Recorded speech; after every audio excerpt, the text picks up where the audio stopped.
Good morning, Stephen Roberts. Hey, McGraw. How are you? Good to talk to you. Good to talk to you. President Obama spoke to the country last night.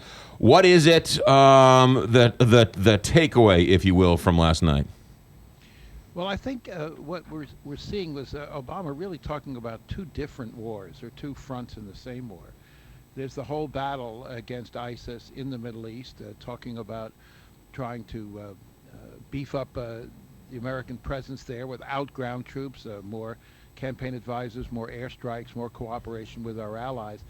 Problem there, McGraw, has been from the very beginning that the goal of degrading and destroying ISIS, as the president likes to say, has been kind of a mismatch with the forces on the ground. They've been heavily dependent on local tribes and militias who have not really been a very effective fighting force. And so he really offered very little new in the way of a military strategy overseas. But really the more important part of this speech was the battle at home, because really the San Bernardino shootings do represent a new phase. The first time that ISIS soldiers, whether they were in direct communication with an international terrorist group or not, they certainly were inspired by them, managed to launch an attack on American soil. This is the first time this has happened. We've seen it happen in Paris. We've seen it happen in other places abroad, never before in America.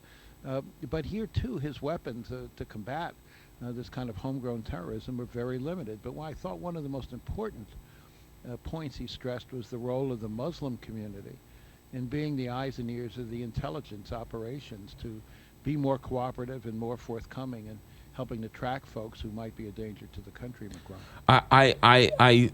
I wish almost in a sense that he would use President or Vice President Cheney's words when Vice President Cheney said, we have to be right 100% of the time. The terrorists have to be right 1% or once. It seems like that's more true today than ever before. Well, that's true. But it's also true that it's an impossible goal. Now, when you talk about the possibility of introducing, say, a nuclear weapon in a cargo hold or in a suitcase, then you're talking about the 1 in a million attack that could be terribly devastating to America. I remember talking to Secretary Donald Rumsfeld in his office after 9/11, and he said, the nightmare that keeps me awake, he said, frankly, America can withstand 3,000 casualties as we did in 9/11, but 30,000, 300,000 casualties is a totally unimaginable, devastating attack. But if you saw what you saw in California, of course, was homegrown radicals who were very hard to track because they were not in direct communication with agents abroad. So the ability to track through communications very limited. And they attacked a very soft target, a holiday party. It's not as if this was something like a big baseball game where you might have enhanced security. There are countless soft targets, and you can't begin to protect all of them. So this is one of the reasons why America was so jittery last night and why the president chose to make this speech, because a big part of this speech was simply psychological. Saying, you know, we are combating this threat. We are working on it. We are beefing up the resources committed to it.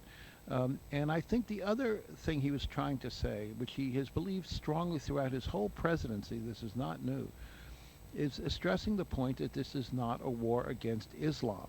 This is a war against a perverted, vicious, and distorted version of Islam. And the president has talked about this from the day he came into office and has made it a very high priority. After all, this is a man who spent part of his childhood in a Muslim country, Indonesia.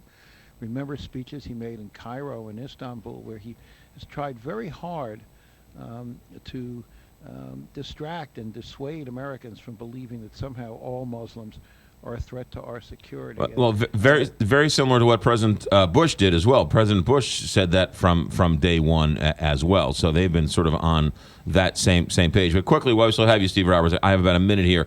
After 9/11, people were willing to take their shoes off, take their belts off, be poked and prodded getting onto a plane. But after San Bernardino, people are not willing to give up their guns or at least have any of their gun civil liberties infringed on in any way. That's going to be the fight going forward.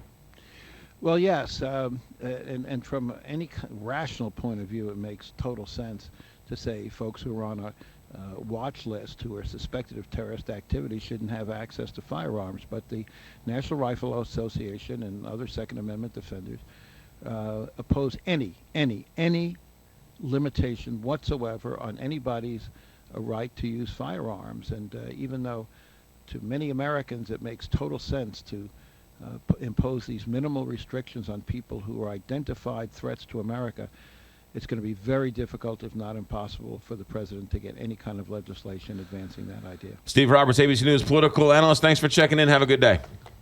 Anytime, pal. 625, Big 550, KTRS. I was driving home yesterday.